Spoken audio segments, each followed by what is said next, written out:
ਇਹ ਉਹਨਾਂ ਲੋਕਾਂ ਨੂੰ ਹਮੇਸ਼ਾ ਯਾਦ ਰੱਖਣਾ ਚਾਹੀਦਾ ਜਿਹੜੇ ਲੋਕ ਸਾਡੇ ਵਿਰੋਧ 'ਚ ਭੁਗਤਦੇ ਨੇ ਵੀ ਅਸੀਂ ਜਿਸ ਰਸਤੇ ਤੁਰ ਪਏ ਹਾਂ ਉਸ ਰਸਤੇ ਦੇ ਉੱਤੇ ਬਣਦਾ ਕੁਛ ਨਹੀਂ, ਢਹਿ ਸਭ ਕੁਝ ਜਾਂਦਾ, ਕਿਉਂਕਿ ਇਹ ਰਸਤਾ ਧਰਮ ਦਾ ਹੈ ਤੇ ਧਰਮ ਵੀ ਉਸ ਮੌਕੇ ਦੇ ਉੱਤੇ ਅਸੀਂ ਨਿਭਾਉਣ ਦੀ ਗੱਲ ਕਰ ਰਹੇ ਹਾਂ ਜਿਸ ਮੌਕੇ ਦੇ ਉੱਤੇ ਧਰਮ ਦਾ ਨਾਂ ਲੈਣ ਤੇ ਪਾਬੰਦੀ ਹੈ। ਪਾਠ ਕਰਨ ਦੀ ਇਜਾਜ਼ਤ ਹੈਗੀ ਹੈ, ਸਾਨੂੰ ਅਖੰਡ ਪਾਠ ਸਾਹਿਬ ਰਖਾ ਕੇ ਭੋਗ ਪਾਉਣ ਦੀ ਇਜਾਜ਼ਤ ਹੈਗੀ ਹੈ, ਪਰ ਜਿਹੜੇ ਰਾਜ ਦੀ ਅਸੀਂ ਗੱਲ ਕਰਦੇ ਹਾਂ, ਰਾਜ ਜ਼ਰੂਰੀ ਕਿਉਂ ਆ? ਸਵਾਲ ਬੜਾ ਨੌਜਵਾਨਾਂ ਦਾ ਬਾਰ-ਬਾਰ ਉੱਭਰਦਾ ਹੈ ਵੀ ਰਾਜ ਦੀ ਕਿਉਂ ਜ਼ਰੂਰਤ ਹੈ। ਦੇਖੋ, ਵੈਸੇ ਤੇ ਜਿਹੜਾ ਇੱਕ ਮਨੁੱਖ ਹੈ ਜਿਹਦੇ ਅੰਦਰ ਸੋਝੀ ਹੈ, ਜਿਹਦੇ ਅੰਦਰ ਪਰਮਾਤਮਾ ਨੇ ਇੱਕ ਅਕਲ ਬਖਸ਼ੀ ਹੈ, ਉਹ ਆਜ਼ਾਦ ਹਸਤੀ ਦਾ ਮਾਲਕ ਹੈ। ਦੁਨੀਆ ਦੇ ਉੱਤੇ ਕੋਈ ਵੀ ਤਾਕਤ, ਕੋਈ ਵੀ ਰਾਜ ਕਿਸੇ ਦੂਜੇ ਮਨੁੱਖ ਨੂੰ ਗੁਲਾਮ ਨਹੀਂ ਬਣਾ ਸਕਦਾ। ਆਜ਼ਾਦੀ ਦਾ ਹੱਕ ਇੱਕ ਜਾਨਵਰ ਦਾ ਵੀ ਹੁੰਦਾ। ਜਾਨਵਰ ਪਿੰਜਰੇ 'ਚ ਕੈਦ ਹੋਵੇ, ਉਹਦੇ ਮਨ 'ਚ ਮਨਸ਼ਾ ਹੁੰਦੀ ਹੈ ਮੈਂ ਪਿੰਜਰੇ 'ਚੋਂ ਆਜ਼ਾਦ ਹੋ ਜਾ, ਸੋ ਉਹਦੀ ਇਸ ਮਨਸ਼ਾ ਨੂੰ ਦੀਪ ਦੀ ਬਾਈ ਦੀ ਗੱਲ ਖੁਣੋ ਕ੍ਰਿਮੀਨਲਾਈਜ਼ ਕਰ ਦੇਣਾ, ਭਾਵ ਉਹਨੂੰ ਜੁਰਮ ਬਣਾ ਕੇ ਪੇਸ਼ ਕਰਨਾ ਵੀ ਜਿਹੜੇ ਬੰਦੇ ਆਜ਼ਾਦੀ ਦੀ ਗੱਲ ਕਰਦੇ ਨੇ ਉਹ ਜੁਰਮ ਕਰ ਰਹੇ ਨੇ, ਉਹਨਾਂ ਦੀ ਗੱਲ ਚੰਗੀ ਨਹੀਂ। ਇਹ ਮਨਸ਼ਾ ਸਾਡੀ ਕੌਮ 'ਚ ਆ ਗਈ ਹੈ। ਸੋ ਨੌਜਵਾਨੋ, ਜਦੋਂ ਤੁਸੀਂ ਪੁੱਛਦੇ ਨੇ ਵੀ ਰਾਜ ਕਿਉਂ ਜ਼ਰੂਰੀ ਹੈ, ਬਾਕੀ ਬਹੁਤ ਗੱਲਾਂ ਇਹ 'ਤੇ ਦੱਸੀਆਂ ਜਾ ਸਕਦੀਆਂ, ਬੜੇ ਤਰਕ ਦਿੱਤੇ ਜਾ ਸਕਦੇ ਆ ਵੀ ਫਰਕ ਕਿੱਥੇ ਹੈ। ਸਾਡੇ ਲਈ ਕਾਨੂੰਨ ਅੱਡ ਹੈ। ਅੱਜ ਤੁਸੀਂ ਵਿਆਹ ਕਰਾਉਂਦੇ ਜੋ, ਸਿੱਖ ਮੈਰਿਜ ਐਕਟ ਨਹੀਂ ਹੈਗਾ, ਆਨੰਦ ਮੈਰਿਜ ਐਕਟ ਨਹੀਂ ਹੈਗਾ। ਜਦੋਂ ਤੁਹਾਨੂੰ ਕੋਈ ਕਾਗਜ਼ ਪੱਤਰ ਚਾਹੀਦਾ ਵਿਆਹ ਵਾਸਤੇ ਤੇ ਉਹ ਹਿੰਦੂ ਮੈਰਿਜ ਐਕਟ ਦੇ ਅਧੀਨ ਤੁਹਾਡਾ ਵਿਆਹ ਰਜਿਸਟਰਡ ਹੁੰਦਾ ਹੈ, ਸਾਡਾ ਸਾਰਿਆਂ ਦਾ। ਸੋ ਇਹ ਗੁਲਾਮੀ ਦੀ ਪ੍ਰਤੱਖ ਨਿਸ਼ਾਨੀ ਹੈ। ਸੰਵਿਧਾਨ ਇਹ ਕਹਿੰਦਾ ਹੈ ਵੀ ਸਿੱਖ ਕੇਸਾਧਾਰੀ ਹਿੰਦੂ ਹੈ। ਸੋ ਜਿਹੜਾ ਮੁਲਕ ਜਿਹਦੀ ਨੀਂਹ ਦੇ ਵਿੱਚ ਇਹ ਲਿਖਿਆ ਗਿਆ ਹੋਵੇ ਵੀ ਸਿੱਖ ਕੇਸਾਧਾਰੀ ਹਿੰਦੂ ਹੈ, ਉਸ ਮੁਲਕ ਦੇ ਵਿੱਚ ਅਸੀਂ ਆਜ਼ਾਦੀ ਕਿਉਂ ਮੰਗਦੇ ਹਾਂ, ਇਹ ਸਵਾਲ ਨਹੀਂ ਹੋਣਾ ਚਾਹੀਦਾ। ਬਹੁਤੇ ਸਵਾਲ ਸਾਨੂੰ ਇਸ ਗੱਲ 'ਤੇ ਹੁੰਦੇ ਆ, ਖੱਬੇ ਪੱਖੀ ਕਾਮਰੇਡ ਜਾਂ ਕਈ ਮਿਸ਼ਨਰੀ ਭਰਾ, ਕਈ ਦੂਜੇ ਤੀਜੇ ਬੰਦੇ ਸਾਨੂੰ ਸਵਾਲ ਕਰਦੇ ਨੇ ਵੀ ਖਾਲਿਸਤਾਨ ਬਣਾ ਕੇ ਤੁਸੀਂ ਕੀ ਕਰੋਗੇ, ਕਿਹੋ ਜਿਹਾ ਰਾਜ ਭਾਗ ਸਿਰਜੋਗੇ। ਪਹਿਲੀ ਗੱਲ, ਇਹ ਸਵਾਲ ਕਿਸੇ ਦਾ ਵੀ ਉਤੇਜਨ ਚਾਹ ਤੋਂ ਨਹੀਂ ਆਉਂਦਾ, ਇਹ ਈਰਖਾ 'ਚੋਂ ਸਵਾਲ ਨਿਕਲਿਆ। ਕੌਮ ਹੋਵੇ ਗੁਲਾਮ, ਮਾਰ ਪੈ ਰਹੀ ਹੋਵੇ, ਧੀਆਂ ਭੈਣਾਂ ਦੀ ਬੇਪਤੀ ਹੁੰਦੀ ਹੋਵੇ, ਗੁਰੂ ਗ੍ਰੰਥ ਸਾਹਿਬ ਮਹਾਰਾਜ ਦੀ ਬੇਅਦਬੀ ਹੁੰਦੀ ਹੋਵੇ, ਤੇ ਕੋਈ ਸਾਨੂੰ ਇਹ ਸਵਾਲ ਕਰੇ ਵੀ ਤੁਸੀਂ ਰਾਜ ਕਿਹੋ ਜਿਹਾ ਦਿਓ। ਇਹ ਕਿੱਡਾ ਘਟੀਆ ਸਵਾਲ ਹੈ। ਪਿੰਜਰੇ 'ਚ ਕੋਈ ਸ਼ੇਰ ਬੈਠਾ ਹੋਵੇ, ਉਹਨੂੰ ਬਾਹਰ ਕੱਢਣ ਦੀ ਗੱਲ ਹੋਵੇ ਤੇ ਉਹਨੂੰ ਬਾਹਰ ਕੱਢਣ ਤੋਂ ਸਵਾਲ ਇਹ ਕੀਤਾ ਜਾਵੇ ਪਹਿਲਾਂ ਕਿ ਤੂੰ ਜੰਗਲ 'ਚ ਕਿੱਥੇ ਜਾ ਕੇ ਰਾਜ ਕਰੇਂਗਾ। ਭਾਵ ਗੁਲਾਮੀ ਨੂੰ ਦੂਰ ਕਰਨਾ ਪਹਿਲੀ ਜਿਹੜੀ ਕੜੀ ਹੈ। ਰਾਜ ਕਿਵੇਂ ਦਾ ਕਰਨਾ, ਕਿਵੇਂ ਦਾ ਨਹੀਂ ਕਰਨਾ, ਇਹ ਸਾਡਾ ਦੱਸਣ ਦਾ ਫਰਜ਼ ਨਹੀਂ। ਪਰ ਜੇ ਫਿਰ ਵੀ ਕੋਈ ਸੁਣਨਾ ਚਾਹੁੰਦਾ ਤੇ ਅਸੀਂ ਇਹ ਕਹਿ ਦਿੰਦੇ ਹਾਂ ਵੀ ਅਸੀਂ ਉਹ ਰਾਜ ਕਰਨਾ ਹੈ ਜਿਹੜਾ ਮਹਾਰਾਜਾ ਰਣਜੀਤ ਸਿੰਘ ਨੇ ਕੀਤਾ ਸੀ, ਖਾਲਸੇ ਦਾ ਰਾਜ। ਜਿਸ ਰਾਜ ਦੀਆਂ ਗਵਾਹੀਆਂ ਅੱਜ ਪੰਜਾਬ ਦੇ ਸਪੀਕਰ ਕੁਲਤਾਰ ਸਿੰਘ ਸੰਧਵਾ ਜਿਹੜੇ ਸੀ ਉਦੋਂ ਸਟੇਜਾਂ 'ਤੇ ਦੇਖ ਕੇ ਵੀ ਰਾਜ ਬੜਾ ਵਧੀਆ ਸੀ, ਮੈਂ ਉੱਥੇ ਵੀ ਸਵਾਲ ਕੀਤਾ ਸੀ ਵੀ ਜੇ ਉਹ ਰਾਜ ਦੀਆਂ ਤੁਸੀਂ ਤਾਰੀਫਾਂ ਕਰ ਸਕਦੇ ਜੋ, ਜੇ ਉਸ ਰਾਜ ਦੇ ਪ੍ਰਤੀ ਤੁਸੀਂ ਇਹ ਕਹਿ ਸਕਦੇ ਵੀ ਉਹੋ ਜਿਹਾ ਰਾਜ ਸੰਸਾਰ 'ਤੇ ਹੋਇਆ ਨਹੀਂ, ਤੇ ਫਿਰ ਜਦੋਂ ਸਿੱਖ ਨੌਜਵਾਨ ਗੱਲ ਕਰਦੇ ਨੇ ਵੀ ਅਸੀਂ ਖਾਲਿਸਤਾਨ ਲੈਣਾ ਹੈ, ਉਸੇ ਰਾਜ ਦੀ ਤਰਜ਼ 'ਤੇ ਲੈਣਾ ਹੈ, ਤੇ ਫਿਰ ਤੁਸੀਂ ਜੇਲ੍ਹਾਂ 'ਚ ਕਾਹਤੋਂ ਸੁੱਟਦੇ? ਇਸ ਗੱਲ ਦਾ ਜਵਾਬ ਉਹਨਾਂ ਨੂੰ ਨਹੀਂ ਆਉਂਦਾ, ਕਿਉਂਕਿ ਉਹਨਾਂ ਨੇ ਕੀ ਕੀਤਾ ਹੈ, ਇੱਕ ਪਾਲਿਸੀ ਬਣਾ ਲਈ ਹੈ। ਉਹ ਪਾਲਿਸੀ ਸਮਝਣ ਦੀ ਲੋੜ ਹੈ। ਉਹ ਪਾਲਿਸੀ ਇਹ ਹੈ ਵੀ ਸਾਰਾ ਹਿੰਦੂ ਇਕੱਠਾ ਹੋ ਕੇ ਕਹਿੰਦਾ ਵੀ ਗੁਰੂ ਸਾਡਾ ਵੀ ਗੁਰੂ ਹੈ। ਕਿਸੇ ਹਿੰਦੂ ਨੂੰ ਤੁਸੀਂ ਐਸੇ ਨੂੰ ਨਹੀਂ ਮਿਲੋਗੇ ਜਿਹੜਾ ਇਹ ਕਹੂਗਾ ਵੀ ਨਹੀਂ ਗੁਰੂ ਸਾਡਾ ਗੁਰੂ ਨਹੀਂ ਹੈਗਾ। ਪਰ ਉਹਨਾਂ ਨੇ ਇਹ ਪਾਲਿਸੀ ਬਣਾ ਲਈ ਵੀ ਗੁਰੂ ਨੂੰ ਅਪਣਾ ਲਓ ਤੇ ਗੁਰੂ ਦੇ ਸਿੱਖਾਂ ਨੂੰ ਕੱਢ ਦਿਓ ਬਾਹਰ। ਜਿਹੜਾ ਸਿੱਖ ਗੁਰੂ ਦੇ ਰਾਹ ਤੇ ਤੁਰਦਾ ਉਹ ਉਹਨਾਂ ਨੂੰ ਪ੍ਰਵਾਨ ਨਹੀਂ, ਗੁਰੂ ਪ੍ਰਵਾਨ ਹੈ। ਅੱਜ ਇੱਕ ਨਵੀਂ ਪਾਲਿਸੀ ਆਪਣੇ ਪੰਥਕ ਬੰਦੇ ਜਿਹੜੇ ਰਾਸ਼ਟਰਵਾਦੀ ਨੇ ਜਾਂ ਜਿਹੜੇ ਪੰਥਕ ਹੋਣ ਦਾ ਦਾਅਵਾ ਕਰੀ ਜਾਂਦੇ ਪਰ ਅੰਦਰੋਂ ਪੰਥਕ ਨਹੀਂ, ਮੈਲ ਹੈ ਜਿਨ੍ਹਾਂ ਦੇ ਅੰਦਰ, ਉਹਨਾਂ ਨੇ ਇੱਕ ਨਵੀਂ ਪਾਲਿਸੀ ਬਣਾ ਲਈ। ਉਹ ਇਹ ਹੈ ਵੀ ਸੰਤਾਂ ਦੇ ਮੌਕੇ 'ਤੇ ਬੰਦੇ ਸੰਤਾਂ ਦੇ ਵਿਰੋਧੀ ਰਹੇ ਸੀ। ਜਦੋਂ ਸੰਤ ਸ਼ਹੀਦ ਹੋ ਗਏ, ਇਹਨਾਂ ਨੇ ਕਹਿ ਦਿੱਤਾ ਵੀ ਸੰਤ ਬੜੇ ਮਹਾਨ ਆ। ਫਿਰ ਖਾੜਕੂਆਂ ਦੇ ਵਿਰੋਧੀ ਬਣ ਕੇ, ਜਿਹੜੇ ਬੰਦੇ ਉਸ ਦੌਰ 'ਚ ਰਹੇ ਉਹਨਾਂ ਨੂੰ ਪਤਾ ਹੈ ਇਹਨਾਂ ਬੰਦਿਆਂ ਦਾ। ਖਾੜਕੂਆਂ ਦਾ ਵਿਰੋਧ ਇਸ ਕਰਕੇ ਕਰਨਾ ਸ਼ੁਰੂ ਕਰ ਦਿੱਤਾ ਵੀ ਇਹ ਸੰਤਾਂ ਵਰਗੇ ਨਹੀਂ ਬਣ ਸਕਦੇ। ਕੋਈ ਮਨੁੱਖ ਦੁਨੀਆ ਤੇ ਦਾਅਵਾ ਨਹੀਂ ਕਰਦਾ ਕਿਸੇ ਦੂਜੇ ਵਰਗੇ ਬਣਨ ਦਾ। ਇਹ ਦਾਅਵਾ ਆਪਣੇ ਕੋਲੋਂ ਹੀ ਗੱਲਾਂ ਮੂੰਹ 'ਚ ਪਾ ਦਿੰਦੇ ਨੇ, ਆਪਣੇ ਕੋਲੋਂ ਹੀ ਫਿਰ ਉਹਦੇ ਜਵਾਬ ਦੇਣ ਲੱਗ ਪੈਂਦੇ। ਫਿਰ ਜਦੋਂ ਬਾਈ ਦੀਪ ਆਇਆ ਸੰਘਰਸ਼ ਦੀ ਖਲੋਟ ਤੋਂ ਬਾਅਦ, ਸੰਘਰਸ਼ 'ਚ ਇੱਕ ਖਲੋਤ ਆ ਗਈ ਸੀ, ਉਹਨੇ ਆਣ ਕੇ ਤੋੜੀ ਤੇ ਉਹਦੇ ਤੇ ਰੌਲਾ ਪਾ ਦਿੱਤਾ ਵੀ ਭਾਈ ਇਹ ਮੋਨਾ ਘੋਨਾ ਹੈ, ਇਹਨੇ ਅੰਮ੍ਰਿਤ ਨਹੀਂ ਛਕਿਆ, ਇਹ ਪੰਥ ਦਾ ਜਥੇਦਾਰ ਨਹੀਂ ਬਣ ਸਕਦਾ, ਪੰਥ ਦਾ ਆਗੂ ਨਹੀਂ ਬਣ ਸਕਦਾ। ਉਹਨੇ ਦਾਅਵਾ ਨਹੀਂ ਸੀ ਕੀਤਾ ਵੀ ਮੈਂ ਆਗੂ ਬਣਨਾ ਆ। ਫਿਰ ਉਸ ਤੋਂ ਬਾਅਦ ਉਹਦੀ ਸ਼ਹੀਦੀ ਹੁੰਦੀ ਹੈ। ਉਸ ਦੀ ਸ਼ਹੀਦੀ ਤੋਂ ਬਾਅਦ 'ਚ ਜੇ ਮੈਂ ਆਇਆ ਤੇ ਮੈਨੂੰ ਮੈਂ ਅੰਮ੍ਰਿਤ ਵੀ ਛਕ ਲਿਆ, ਖੰਡੇ ਪਾਠ ਦੀ ਪੌਲ ਵੀ ਲੈ ਲਈ ਹੈ, ਮੈਂ ਨੌਜਵਾਨਾਂ 'ਚ ਖੰਡੇ ਪਾਠ ਦੀ ਪੌਲ ਦਾ ਪ੍ਰਚਾਰ ਵੀ ਕਰਦਾ ਜਿਹੜੀ ਮਹਾਰਾਜ ਨੇ ਸੇਵਾ ਲਾਈ ਹੈ। ਹੁਣ ਇਹਨਾਂ ਨੇ ਇਹ ਕੰਮ ਕਹਿਣਾ ਸ਼ੁਰੂ ਕਰਤਾ। ਮੋਨੇ ਘੋਨਿਆਂ ਨੂੰ ਕਹਿੰਦੇ ਸੀ ਵੀ ਜਥੇਦਾਰ ਨਹੀਂ ਬਣ ਸਕਦੇ, ਜੇ ਬਾਣਾ ਬਾਣੀ ਦੇ ਧਾਰਨੀ ਹੋ ਕੇ ਬਾਣਾ ਪਾ ਲਿਆ ਤੇ ਫਿਰ ਕਹਿੰਦੇ ਵੀ ਤੁਸੀਂ ਨਕਲ ਕਰਨ ਲੱਗ ਪਏ ਜੋ ਸੰਤਾਂ ਦੀ। ਇਹਨਾਂ ਦਾ ਪੰਜਾਬੀ 'ਚ ਆਪਣੇ ਕਹਾਵਤ ਹੈ ਨਾ ਪਿੰਡਾਂ ਦੇ ਵਿੱਚ ਵੀ ਇਹਦੇ ਨਹੀਂ ਵਸਣਾ, ਇਹਦੀ ਖਾਂਦੇ ਦੀ ਦਾੜੀ ਹਲਦੀ। ਇਹਨਾਂ ਦਾ ਇਹ ਕੰਮ ਕਰ ਰਿਹਾ ਪੰਥਕਾਂ ਦਾ। 20 ਸਾਲ ਜਿਹੜੇ ਪੰਥਕ ਘੁਰਨਿਆਂ 'ਚ ਵੜੇ ਰਹੇ, ਜਿਹੜੇ ਬਾਹਰ ਨਹੀਂ ਨਿਕਲੇ, ਜਿਨ੍ਹਾਂ ਬਾਹਰ ਨਿਕਲੇ ਕੌਮ ਦੀ ਹਾਲਤ ਨਹੀਂ ਵੇਖੀ, ਜਿਨ੍ਹਾਂ ਇਹ ਵੇਖਣਾ ਜ਼ਰੂਰੀ ਨਹੀਂ ਸਮਝਿਆ ਵੀ ਕਿਹੜਾ ਨੌਜਵਾਨ ਕਿੱਥੇ ਜੇਲ੍ਹਾਂ 'ਚ ਜਾ ਰਿਹਾ, ਜਿਨ੍ਹਾਂ ਇਹ ਜ਼ਰੂਰੀ ਨਹੀਂ ਸਮਝਿਆ ਵੀ ਨੌਜਵਾਨਾਂ ਤੇ ਕਿਹੋ ਜਿਹਾ ਤਸ਼ੱਦਦ ਹੋ ਰਿਹਾ, ਜਿਨ੍ਹਾਂ ਬਾਹਰ ਨਿਕਲ ਕੇ ਆਵਾਜ਼ ਨਹੀਂ ਪੁੱਛੀ ਵੀ ਜਿਨ੍ਹਾਂ ਦੇ ਨੌਜਵਾਨ ਘਰਾਂ 'ਚੋਂ ਖਾੜਕੂ ਸੰਘਰਸ਼ ਦੇ ਦੌਰਾਨ ਸ਼ਹੀਦ ਹੋ ਗਏ ਸੀ, ਉਹਨਾਂ ਪਰਿਵਾਰਾਂ ਦੀ ਕੀ ਹਾਲਤ ਹੈ। 20 ਸਾਲਾਂ ਬਾਅਦ ਘੁਰਨਿਆਂ 'ਚੋਂ ਨਿਕਲੇ ਨੇ ਤੇ ਨਿਕਲਦਿਆਂ ਹੀ ਰੌਲਾ ਪਾ ਦਿੱਤਾ ਵੀ ਸ਼ਾਂਤੀ ਕਾਇਮ ਕਰ ਲਓ ਜੀ, ਸ਼ਾਂਤੀ ਭੰਗ ਨਾ ਕਰੋ। ਪਹਿਲੀ ਤੇ ਗੱਲ ਹੈ ਵੀ ਨਾ ਤੇ ਅਸੀਂ ਕਿਤੇ ਗੋਲੀ ਚਲਾਈ ਹੈ, ਨਾ ਕੋਈ ਧਮਾਕਾ ਕੀਤਾ, ਨਾ ਕਿਸੇ ਨੂੰ ਮਾਰਿਆ ਨਾ ਕੁੱਟਿਆ। ਅਸੀਂ 4 ਕੀਤੀਆਂ ਗੱਲਾਂ ਜਿਹੜੀਆਂ ਤੁਸੀਂ ਵੀ ਕਰਦੇ ਆਏ ਜੋ ਲੰਮੇ ਸਮੇਂ ਤੋਂ, ਪਰ ਤੁਸੀਂ ਉਹ ਗੱਲਾਂ ਦਿਲੋਂ ਨਹੀਂ ਕੀਤੀਆਂ।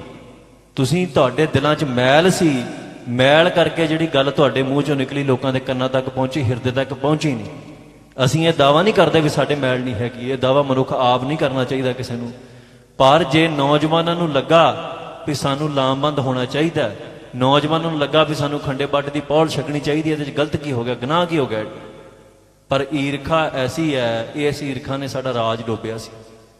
ਦੂਜੇ ਤੋਂ ਇੱਕ ਈਰਖਾ ਕਰ ਲੈਣੀ। ਹਰੀ ਸਿੰਘ ਨਲੂਏ ਤੋਂ ਈਰਖਾ ਹੋ ਗਈ ਕਈਆਂ ਨੂੰ ਵੀ ਮਹਾਰਾਜਾ ਇਹਦੇ ਨਾਲ ਜ਼ਿਆਦਾ ਕਰਦਾ, ਸਾਡੇ ਨਾਲ ਘੱਟ ਕਰਦਾ। ਇਹ ਈਰਖਾ ਨੇ ਬਹੁਤ ਵੱਡਾ ਨੁਕਸਾਨ ਕਰਾਇਆ ਡੋਗਰਿਆਂ ਨੇ ਇਸ ਈਰਖਾ 'ਚ ਆ ਕੇ। ਸੋ ਅੱਜ ਅਸੀਂ ਇਹ ਤੋਂ ਬਚਣਾ ਕਿਵੇਂ, ਮੇਰੀ ਨੌਜਵਾਨਾਂ ਨੂੰ ਇਹ ਅਪੀਲ ਹੈ। ਸੰਘਰਸ਼ ਜਦੋਂ ਚੱਲਦਾ ਹੈ, ਹਰ ਸੰਘਰਸ਼ ਦੇ ਵਿੱਚ ਗਦਾਰ ਪੈਦਾ ਹੁੰਦੇ ਨੇ, ਸੂਰਮੇ ਪੈਦਾ ਹੁੰਦੇ ਨੇ। ਹਰ ਸੰਘਰਸ਼ ਦੇ ਵਿੱਚ ਉਹ ਵੀ ਲੋਕ ਪੈਦਾ ਹੁੰਦੇ ਨੇ ਜਿਹੜੇ ਦਚਿੱਤੀ 'ਚ ਰਹਿੰਦੇ ਨੇ, ਜਿਨ੍ਹਾਂ ਨੂੰ ਕੁਝ ਨਹੀਂ ਪਤਾ ਵੀ ਕੀ ਵਾਪਰ ਰਿਹਾ। ਇਹ ਤਿੰਨੇ ਚੌਵੇਂ ਵਰਗ ਸੰਘਰਸ਼ 'ਚ ਹੁੰਦੇ ਨੇ। ਅਸੀਂ ਇੱਕ ਪ੍ਰਣ ਕਰਨਾ, ਗੁਰੂ ਦੀ ਹਜ਼ੂਰੀ 'ਚ ਬੈਠੇ ਆ। ਜਿਹੜੇ ਪੁਰਾਣੇ ਕਨਫਲਿਕਟ ਆ, ਪੁਰਾਣੇ ਵਿਰੋਧ ਆ ਖਾੜਕੂ ਧਿਰਾਂ ਦੇ ਆਪਸੀ, ਜਿਹੜੇ ਵਿਰੋਧ ਗੋਲੀ ਦੇ ਨਾਲ ਨਿਬੜੇ ਬਾਅਦ 'ਚ, ਉਹਨਾਂ ਵਿਰੋਧਾਭਾਸ 'ਚ ਆ ਕੇ ਉਹਨਾਂ ਨੇ ਸਿਰਫ ਇੱਕ ਦੂਜੇ ਨੂੰ ਗੱਲਾਂ ਨਹੀਂ ਕੀਤੀਆਂ, ਹੱਥਾਂ 'ਚ ਹਥਿਆਰ ਹੀ ਗੋਲੀਆਂ ਤੱਕ ਮਾਰ ਦਿੱਤੀਆਂ। ਹਕੂਮਤ ਨੇ ਤੇ ਸਾਡੇ ਬੰਦੇ ਕੋਹ ਕੇ ਮਾਰੇ, ਪਰ ਸਾਡੇ ਆਪਣੇ ਬੰਦਿਆਂ ਨੇ ਇੱਕ ਦੂਜਿਆਂ ਦਾ ਕਤਲੇਆਮ ਜਿਹੜਾ ਕੀਤਾ, ਉਹ ਵੀ ਉਹਦੇ ਬਾਰੇ ਵੀ ਸੋਚਣ ਦੀ ਲੋੜ ਹੈ। ਅੱਜ ਜਿਹੜਾ ਵੀ ਬੰਦਾ ਤੁਹਾਨੂੰ ਕਹਿੰਦਾ ਵੀ ਪੁਰਾਣਾ ਬੰਦਾ ਇਦਾਂ ਸੀ ਜੀ, ਉਹਨੂੰ ਕਹੋ ਵੀ ਦੇਖੋ ਅਸੀਂ ਨਵੀਂ ਪੀੜ੍ਹੀ ਆ, ਅਸੀਂ ਆਪਣਾ ਸੰਘਰਸ਼ ਆਪ ਲਿਖਿਆ, ਅਸੀਂ ਆਪਣਾ ਰਾਹ ਫੜਨਾ ਹੈ। ਸਾਡੇ ਰਾਹ 'ਚ ਵੀ ਗਦਾਰਾਂ ਨੇ ਆਉਣਾ ਹੈ, ਇਹ ਨਾ ਸੋਚੋ ਵੀ ਗਦਾਰ ਕੋ ਪੈਦਾ ਨਹੀਂ ਹੋਣੇ। ਸਾਡੇ ਰਾਹ 'ਚ ਤੁਹਾਡੇ ਜੋ ਮੁਸ਼ਕਲਾਂ ਆਉਣੀਆਂ ਨੇ, ਪਰ ਇਸ ਗੱਲ 'ਚ ਕੋਈ ਸਿਆਣਪ ਨਹੀਂ ਵੀ ਪਹਿਲਾਂ ਅਸੀਂ ਤੁਹਾਡਾ ਬੋਝ ਚੁੱਕੀਏ, ਜਿਹੜਾ ਤੁਸੀਂ ਆਪਸੀ ਧਿਰਾਂਬਾਦੀ ਪੈਦਾ ਕੀਤੀ ਹੈ ਉਹ ਵੀ ਰੱਖੀਏ ਮੋਢਿਆਂ ਤੇ ਜਿਹੜਾ ਸਾਡੇ 'ਚ ਆਉਣਾ ਉਹਨੂੰ ਵੀ ਮੋਢਿਆਂ 'ਤੇ ਚੁੱਕੀ ਫਿਰੀਏ। ਇਹ ਗੱਲ ਚੰਗੀ ਨਹੀਂ ਹੈਗੀ। ਸੋ ਸਾਡੇ ਲਈ ਜ਼ਰੂਰੀ ਇਹ ਹੈ ਉਹਨਾਂ ਨੂੰ ਮੱਥਾ ਟੇਕ ਦੇਣਾ ਵੀ ਪਹਿਲਾਂ ਤੁਸੀਂ ਇੱਕ ਦੂਜੇ ਨਾਲ ਕੀ ਕੀਤਾ, ਸਾਨੂੰ ਲੈਣਾ ਦੇਣਾ ਨਹੀਂ, ਅਸੀਂ ਧਿਰਬੰਦੀ 'ਚ ਨਹੀਂ ਪੈਣਾ। ਸਾਰੇ ਪਹਿਲੀ ਗੱਲ ਤੇ ਬਜ਼ੁਰਗਾਂ ਦਾ ਕੰਮ ਕੀ ਹੁੰਦਾ ਹੈ? ਬਜ਼ੁਰਗਾਂ ਦਾ ਕੰਮ ਹੁੰਦਾ ਹੈ ਸੰਘਰਸ਼ ਦੇ ਵਿੱਚੋਂ ਨਿਚੋੜ ਕੱਢ ਕੇ, ਚੰਗਾ ਤੱਤ ਕੱਢ ਕੇ, ਸੱਚ ਕੱਢ ਕੇ ਅਗਲੀ ਪੀੜ੍ਹੀ ਦੇ ਮੋਢਿਆਂ ਤੇ ਰੱਖ ਦੇਣਾ ਵੀ ਹੁਣ ਇਹਨੂੰ ਅੱਗੇ ਲੈ ਕੇ ਜਾਓ। ਪਰ ਸਾਡੀ ਕੌਮ 'ਚ ਇੱਕ ਬੜੀ ਭੈੜੀ ਆਦਤ ਪੈ ਗਈ ਹੈ ਬੰਦਿਆਂ ਨੂੰ, ਤੇ ਵਿਦਵਾਨ ਵਰਗ ਨੂੰ ਖਾਸ ਕਰਕੇ। ਉਹ ਆਦਤ ਇਹ ਹੈ ਵੀ ਪੁਰਾਣੇ ਸੰਘਰਸ਼ ਦਾ ਜੋ ਮਾੜਾ ਨਤੀਜਾ, ਜੋ ਉਹਦੇ 'ਚ ਕੋਈ ਚੰਗੀ ਗੱਲ ਨਹੀਂ ਸੀ, ਜੋ ਔਗਣ ਸੀ, ਉਹ ਕੱਢ ਕੇ ਲਿਆਉਂਦੇ ਨੇ ਤੇ ਨੌਜਵਾਨਾਂ ਨੂੰ ਦਿਖਾਉਂਦੇ ਨੇ, ਡਰਾਉਂਦੇ ਨੇ। ਫਿਰ ਡਰਾਵੇ ਕਾਹਦੇ? ਵੀ ਤੁਸੀਂ ਜੇਲ੍ਹਾਂ ਨਹੀਂ ਵੇਖੀਆਂ ਜੀ, ਤੁਹਾਨੂੰ ਤੇ ਜਦੋਂ ਜਵਾਬਾ ਲੱਗੂ ਤੁਹਾਨੂੰ ਪਤਾ ਲੱਗ ਜੂ, ਤੁਹਾਡਾ ਜਦੋਂ ਤੁਹਾਨੂੰ ਛਿੱਤਰ ਫਿਰਿਆ ਤੁਹਾਨੂੰ ਪਤਾ ਲੱਗ ਜੂਗਾ। ਦੇਖੋ ਇਹਨਾਂ ਨੂੰ ਪੁੱਛੋ ਵੀ ਪਹਿਲੀ ਵਾਰ ਜਦੋਂ ਤੁਸੀਂ ਜੇਲ੍ਹਾਂ 'ਚ ਗਏ ਸੀ, ਤੁਹਾਨੂੰ ਕਿਸੇ ਨੇ ਡਰਾਵਾ ਪਾ ਕੇ ਘੱਲਿਆ ਸੀ? ਤੇ ਜੇ ਪਾ ਦਿੱਤਾ ਹੁੰਦਾ ਘਰਾਂ 'ਚ ਬਹਿ ਜਾਂਦੇ। ਅਸੀਂ ਜਿਹੜੇ ਰਾਹ ਤੇ ਤੁਰੇ ਹਾਂ, ਅਸੀਂ ਬੜਾ ਕੁਝ ਵੇਖਣਾ ਹੈ ਤੇ ਸਾਨੂੰ ਇਸ ਗੱਲ ਦਾ ਭੁਲੇਖਾ ਨਹੀਂ। ਅਸੀਂ ਕਿਸੇ ਭੁਲੇਖੇ 'ਚ ਨਹੀਂ ਹੈਗੇ। ਇਸ ਇਲਾਕੇ 'ਚ ਰਹੇ ਹਾਂ, ਸਾਨੂੰ ਸੁਣਦੇ ਹੀ ਵੱਡੇ ਹੋਏ ਆ ਸਾਰਾ ਕੁਝ, ਕੀ ਕੁਝ ਵਾਪਰਿਆ। ਅਸੀਂ ਇਸ ਭੁਲੇਖੇ 'ਚ ਬਿਲਕੁਲ ਨਹੀਂ ਵੀ ਸਾਡੇ ਨਾਲ ਕੀ ਹੋ ਸਕਦਾ ਕੀ ਨਹੀਂ ਹੋ ਸਕਦਾ। ਤੇ ਪਹਿਲੇ ਦਿਨ ਜਦੋਂ ਇਹ ਗੱਲ ਕਹੀ ਸੀ ਵੀ ਸਤਿਗੁਰ ਸੱਚੇ ਪਾਤਸ਼ਾਹ ਦੇ ਬਚਨ ਆ, ਪਹਿਲਾ ਮਰਨ ਕਬੂਲ ਜੀਵਨ ਕੀ ਛਡਾਸ, ਹੋ ਸਭਨਾ ਕੀ ਰੇਣੁਕਾ ਤੋਂ ਆਓ ਹਮਾਰੇ ਪਾਸ। ਅਸੀਂ ਇਹ ਬਚਨ ਸਿਰਫ ਪੜ੍ਹਨ ਨੂੰ ਨਹੀਂ ਸੁਣੇ ਜਾਂ ਸੁਣਾਏ, ਇੱਥੇ ਇਹਨਾਂ ਤੇ ਅਮਲ ਕਰਨਾ ਹੈ, ਅਮਲ ਕਰਨ ਦੀ ਕੋਸ਼ਿਸ਼ ਕਰਨੀ ਹੈ। ਮੌਤ ਦਾ ਭੈ ਮਨ 'ਚੋਂ ਕੱਢਣਾ ਹੈ।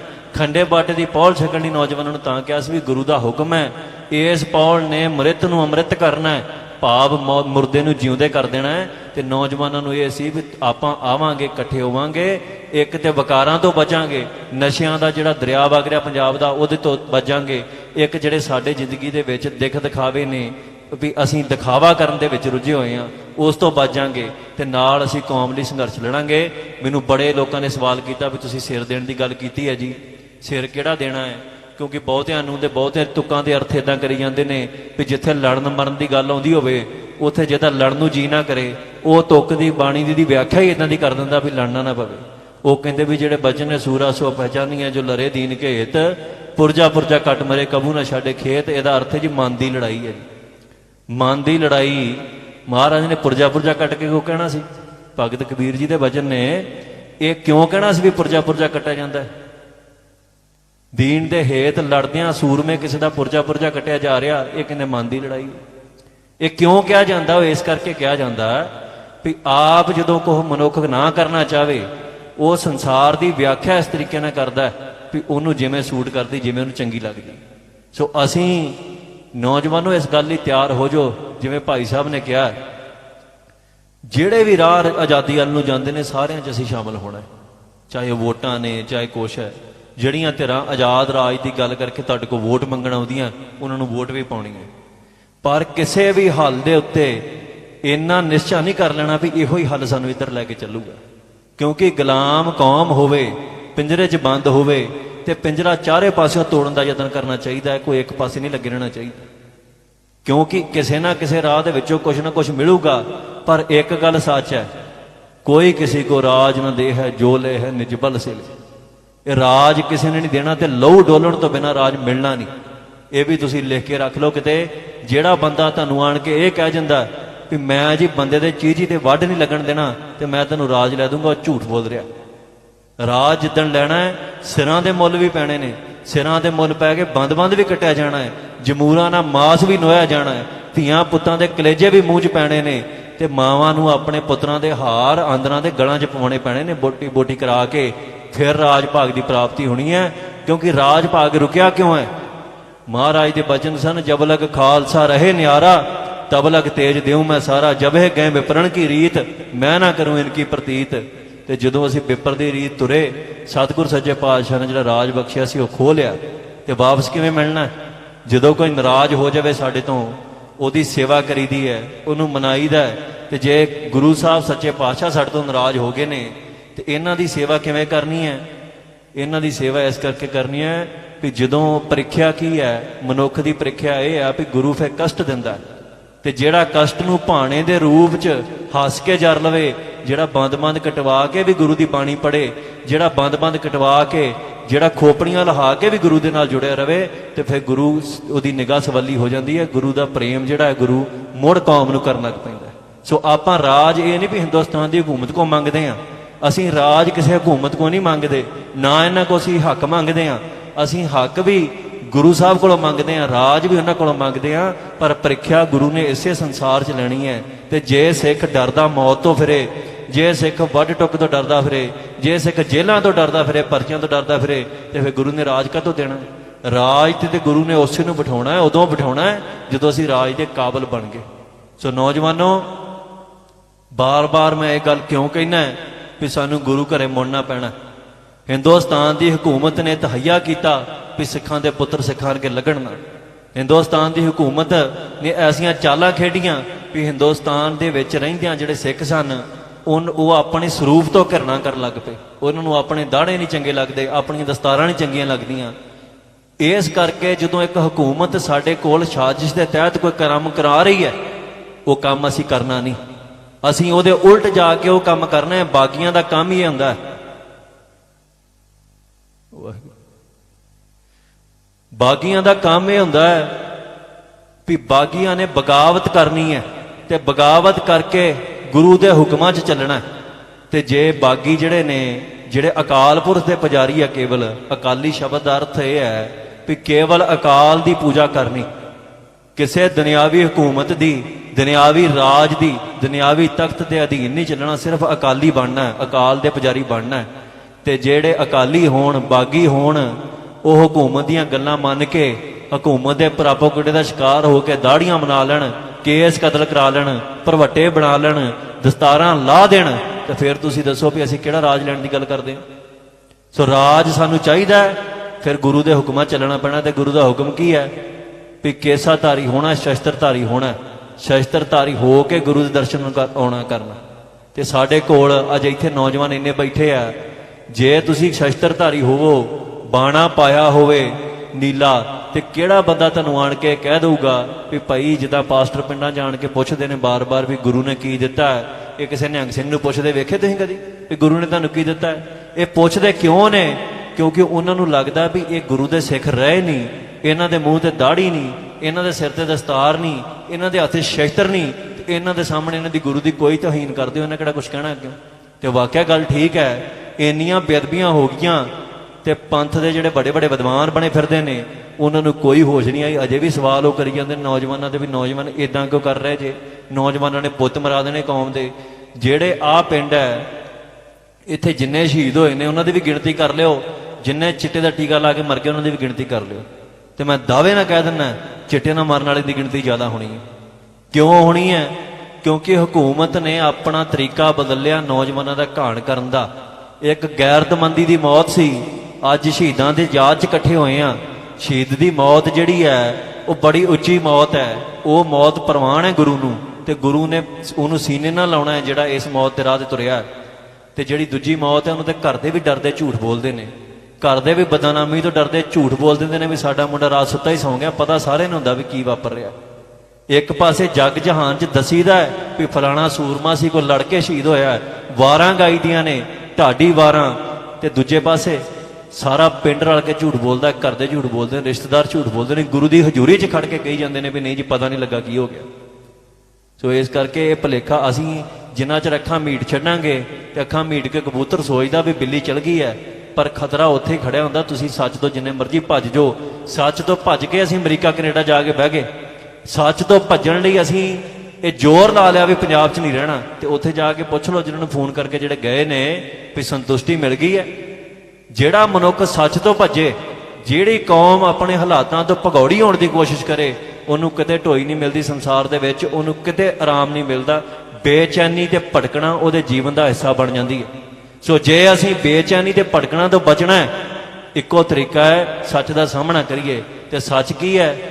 ਸੱਚ ਇਹ ਹੈ ਵੀ ਹਰਾਮ ਦੇ ਟੁੱਕੜ ਨਾਲੋਂ ਚੁੱਲ੍ਹਿਆਂ 'ਚ ਘਾਹ ਉਗਾਲਣਾ ਚੰਗਾ ਹੁੰਦਾ। ਅਸੀਂ ਹਰਾਮ ਦਾ ਟੁੱਕੜ ਖਾ ਰਹੇ ਹਾਂ। ਜੇ ਜੀਵੇ ਪਤ ਲੱਥੀ ਜਾਏ ਸਭ ਹਰਾਮ ਜੇਤਾ ਕਿਛ ਖਾਏ, ਇਹ ਮਹਾਰਾਜ ਦੇ ਬਚਨ ਨੇ। ਜਿਉਂਦਿਆਂ ਜੀ ਸਾਡੀ ਧੀਆਂ ਭੈਣਾਂ ਦੀ ਪਤ ਲੁੱਟੀ ਗਈ, ਜਿਉਂਦਿਆਂ ਜੀ ਸਾਡੇ ਗੁਰੂ ਦੀ ਬੇਅਦਬੀ ਹੋ ਰਹੀ ਹੈ, ਜਿਉਂਦਿਆਂ ਜੀ ਸਾਡੇ ਪਾਣੀ ਲੁੱਟੇ ਗਏ, ਸਾਡੇ ਕੋਠਿਆਂ ਜਿਹੜੇ ਨੌਜਵਾਨ ਨੇ ਜਿਹੜੇ ਏਡੇ ਏਡੇ ਸੂਰਮੇ ਬਣਨੇ ਸੀ ਨਾੜ 'ਚ ਨਸ਼ੇ ਦਾ ਟੀਕਾ ਲਾ ਕੇ ਮਰ ਗਏ, ਤੇ ਅਸੀਂ ਜਦੋਂ ਰੋਟੀ ਖਾਂਦੇ ਹਾਂ ਟੁੱਕ ਖਾਂਦੇ ਹਾਂ ਉਹ ਹਰਾਮ ਦਾ ਨਹੀਂ ਤੇ ਕਾਹਦਾ? ਇਹ ਸਭ ਕੁਝ ਹਰਾਮ ਦਾ ਖਾ ਰਹੇ ਹਾਂ। ਐਵੇਂ ਇੱਕ ਦੂਜੇ ਨੂੰ ਦਿਲਾਸੇ ਦੇਈ ਜਾਈਏ ਵੀ ਬੜੀ ਚੜ੍ਹਦੀ ਕਲਾ, ਸਾਰਾ ਕੁਝ ਚੜ੍ਹਦੀ ਕਲਾ ਸੱਚ ਸਵੀਕਾਰਨ 'ਚ ਜ਼ਰੂਰ ਹੈਗੀ ਹੈ।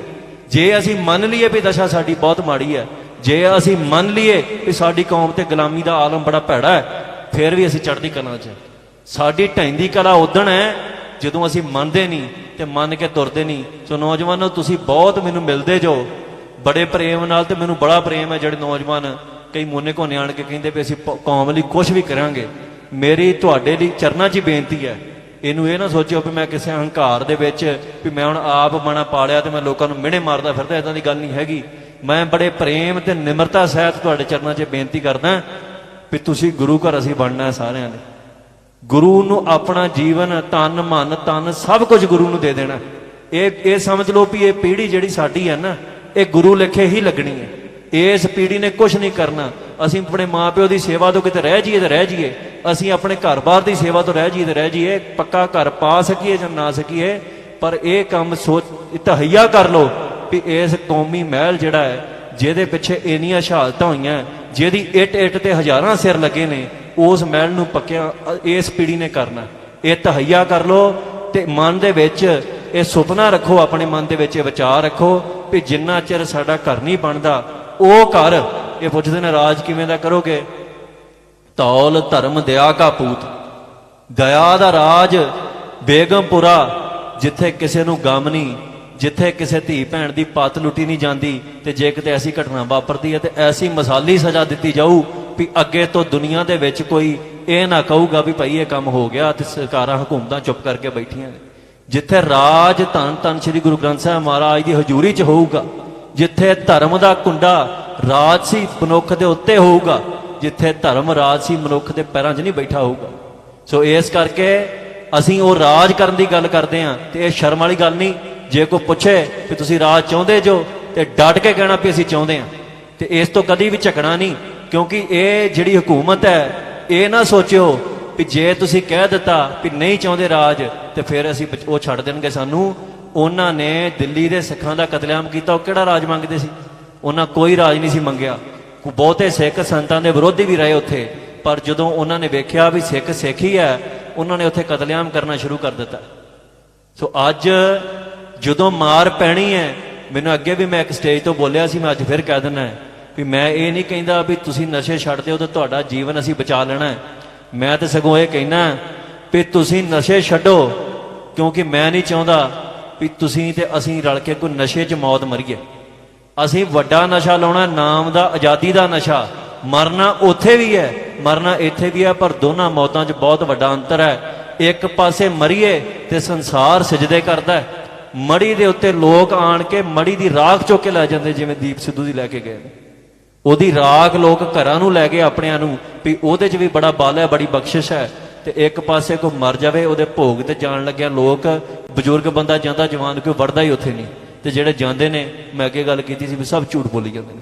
ਸੋ ਦੋ ਤਰ੍ਹਾਂ ਦੀ ਮੌਤ ਹੈ, ਲੜ ਕੇ ਮੈਦਾਨ ਦੇ ਵਿੱਚ ਮਰਨਾ ਕੌਮੀ ਸੰਘਰਸ਼ ਕਰਦਿਆਂ, ਜਾਂ ਫਿਰ ਕਿਸੇ ਨਾਲੀ 'ਚ ਡਿੱਗ ਕੇ, ਕਿਸੇ ਸੁੱਖੇ ਦੀ ਬੂਟੀ 'ਚ, ਕਿਸੇ ਖੰਡਰ 'ਚ ਆਪਣੇ ਆਪ ਨੂੰ ਕੋਈ ਟੀਕਾ ਲਾ ਕੇ ਮਰ ਜਾਣਾ। ਦੋ ਤਰ੍ਹਾਂ ਦੀ ਮੌਤ ਹੈ, ਦੋਨਾਂ 'ਚ ਤੁਸੀਂ ਚੁਣਨੀ ਹੈ ਕਿਹੜੀ ਚੁਣਨੀ ਹੈ।